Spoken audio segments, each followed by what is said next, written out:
15 अगस्त 1971 की संडे की इवनिंग। उस इवनिंग में कुछ ऐसा होने वाला था जिसके बाद पूरी दुनिया की इकोनॉमी हमेशा के लिए बदलने वाली थी। प्रेसिडेंट निक्सन जो यूएस के प्रेसिडेंट थे उस टाइम, वो टीवी पर आए और पूरी दुनिया को एड्रेस किया। I have directed Secretary Connally to suspend temporarily the convertibility of the dollar into gold. और उस अनाउंसमेंट के बाद पूरी दुनिया शॉक में चली गई। उन्होंने कहा यूएस अपने डॉलर्स को गोल्ड में अब कन्वर्ट नहीं करेगा।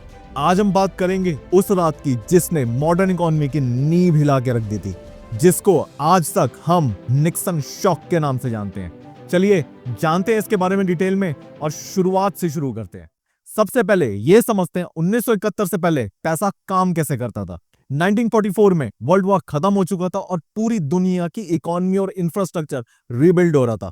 दुनिया के 44 सबसे ताकतवर देश न्यू हैम्पशायर के छोटे से शहर ब्रेटन वुड्स के अंदर मिले। वहां पे इन्होंने नया मॉनेटरी सिस्टम बनाया जिसको आज तक हम ब्रेटन वुड्स एग्रीमेंट के नाम से जानते हैं। अब ये समझते हैं ये सिस्टम काम कैसे करता था। यूएस ने ऑफिशियली कहा था कि $35 के बराबर 1 आउंस गोल्ड होगा, यानी डॉलर्स को गोल्ड की बैकिंग थी। फॉरेन गवर्नमेंट्स अपने डॉलर को कभी भी गोल्ड में कन्वर्ट कर सकती थी। इसके बाद पूरी दुनिया भर की करेंसीज को डॉलर से बैक कर दिया गया, यानी डॉलर को एज अ स्टैंडर्ड रखा गया और पूरी दुनिया की करेंसीज को इससे कंपेयर करा गया। इस एग्रीमेंट के बाद किसी शख्स या किसी कंट्री के पास अगर डॉलर्स थे तो यानी उसके पास लिटरली सॉलिड गोल्ड था। अब बात आती है कि इस एग्रीमेंट की जरूरत क्या थी। वर्ल्ड वॉर 2 के बाद इकोनॉमी को स्टेबल बनाना था, ग्रेट डिप्रेशन जैसी त्रासदी को दोबारा टालना था और बिजनेस को, इंटरनेशनल बिजनेस को प्रिडिक्टेबल बनाना था। 50s और 60s के अंदर यह सिस्टम बेहद सक्सेसफुल रहा। यूरोप और जापान इसी सिस्टम के बूते पर रिबिल्ड हुए थे। अमेरिका की इकोनॉमी बूम कर गई थी। पूरी दुनिया का भरोसा डॉलर के अंदर बहुत गहराई से जम गया था। क्यों? क्योंकि डॉलर एक गोल्ड बैक करेंसी थी। लेकिन कहते हैं ना, हर सक्सेस स्टोरी के पीछे कोई ना कोई लूप होल जरूर होता है। यहां पे भी एक लूप होल सामने खड़ा था। 1960 के अंत तक अमेरिका को एक सीरियस प्रॉब्लम फेस करनी पड़ रही थी। अमेरिका वियतनाम वॉर में बुरी तरह से उलझा हुआ था। 5 लाख अमेरिका के सोल्जर्स वियतनाम के अंदर स्टेशन थे, वहां पे पोजीशंस थे, लड़ाई लड़ रहे थे। जंग की कीमत एक्सपोनेंशियल स्केल पर ऊपर जा रही थी और उस टाइम अमेरिका के प्रेसिडेंट लिंडन जॉनसन वॉर को अंडर रिपोर्ट कर रहे थे। इसके साथ साथ अमेरिका ने एक और पासा फेंका। अमेरिका ने कुछ बेहद एम्बिशियस सोशल प्रोग्राम लॉन्च किए, मेडिकेयर, एजुकेशन और पॉवर्टी प्रोग्राम्स। ये प्रोग्राम्स बेहद महंगे थे और अमेरिका उस टाइम टैक्सेस बढ़ा भी नहीं सकता था। अब इससे रिजल्ट क्या हुआ? Defence spending plus social spending एक साथ ऊपर चली गई और सिंस जॉनसन अंडर रिपोर्ट कर रहे थे तो यूएस ने साइलेंटली डॉलर्स प्रिंट करने शुरू किए। जो करेंसी गोल्ड से बैक होनी थी, यूएस ने गोल्ड के रिजर्व से भी कई ज्यादा डॉलर्स प्रिंट कर डाले थे। 1971 तक हालत यह हो गई थी कि यूएस के पास सिर्फ 10,000 टन गोल्ड बचा था और पूरी दुनिया में डॉलर्स की बाढ़ से आ गई थी। अब ये सच में डॉलर्स का फ्लड था? इसको जानने के लिए इकोनॉमिस्ट ने कुछ इंडिकेटर के ऊपर काम किया। उस टाइम यूएस का अनएम्प्लॉयमेंट रेट 6.1% जा पहुंचा था। इन्फ्लेशन 5.84% तक चली गई थी और यूएस पहली बार ट्रेड डेफिसिट में आ गया था। यहां पे फॉरेन कंट्रीज को जो डॉलर को रिजर्व करके बैठी थी उनको शक होने लगा और इस शक को सबसे पहले टेस्ट किया फ्रांस के प्रेसिडेंट चार्ल्स डी गॉल ने। उन्होंने सीधे तरीके से बोला डॉलर एक एग्जॉर्बिडेंट प्रिविलेज है अमेरिका के लिए और इस स्टेटमेंट के बाद फ्रांस ने डॉलर्स को गोल्ड के बदले यूएस से लेना शुरू कर दिया और फ्रांस की देखा देख कई कंट्रीज कतार में आ गई।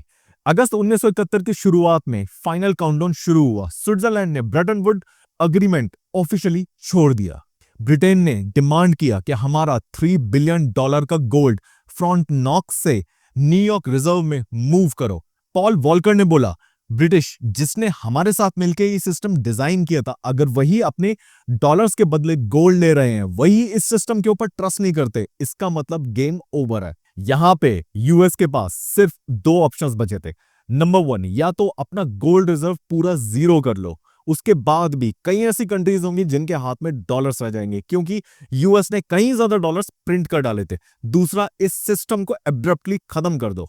13 अगस्त 1971 में यूएस में एक सीक्रेट मीटिंग हुई जिसको हम कहते हैं कैंप डेविड मीटिंग। इसको लीड किया था प्रेसिडेंट निक्सन ने और इस मीटिंग को अटेंड किया था federal reserve chairman Arthur Burns ने, treasury secretary John Connally, Paul Volcker और 12 हाई रैंकिंग ऑफिशियल्स ने।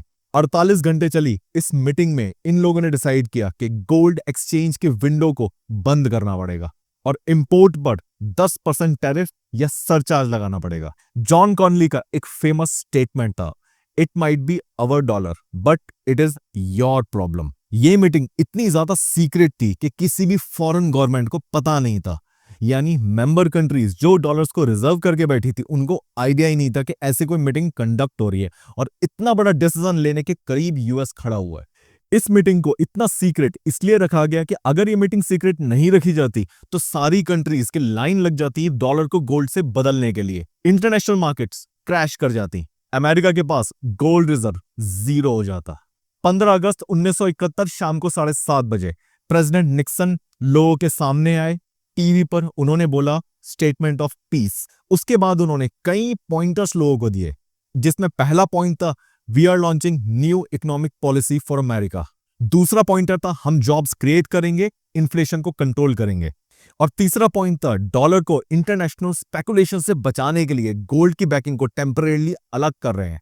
उन्होंने बोला था ये टेम्परेरी है, लेकिन ये बैकिंग हमेशा के लिए अलग हो गई थी। इसका अमेरिका ने खुले दिल से स्वागत किया था, लोगों ने इसको अप्रिशिएट किया था। अगले दिन स्टॉक मार्केट 4% ऊपर चली गई थी, निक्सन की पॉपुलैरिटी कई पॉइंट्स ऊपर चली गई थी। लोग समझ गए थे कि अमेरिका के लिए यह बेहद अच्छा डिसीजन है, बट इंटरनेशनल मार्केट में इसका रिएक्शन एकदम उल्टा था। कई मेंबर कंट्रीज ने बोला अमेरिका ने उनके साथ धोखा किया था। इसको उन्होंने निक्सन शॉक का भी नाम दिया।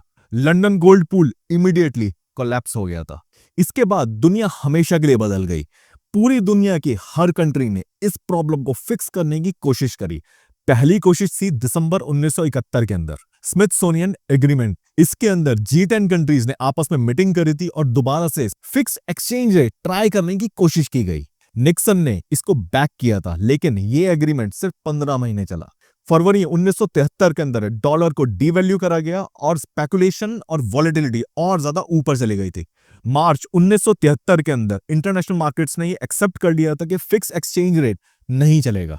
यूरोपियन कंट्रीज ने मिलकर अपनी एक अलग करेंसी डॉलर के अगेंस्ट लॉन्च कर दी थी। ब्रेटन वुड्स एग्रीमेंट ऑफिशियली खत्म हो गया था। इसके बाद डॉलर एक फिएट करेंसी बन गया था, एक पेपर करेंसी बन गया था। यूएस जितना चाहे उतना डॉलर्स छाप सकता था। अब सिंस रातों रात कंट्री अपनी रिजर्व करेंसी को चेंज नहीं कर सकती थी, तो यूएस अपने यहाँ पे छापे हुए डॉलर, अपने यहाँ पे क्रिएट करी हुई इन्फ्लेशन को पूरी दुनिया में एक्सपोर्ट कर सकता था, और ये चीज वो आज तक कर रहा है।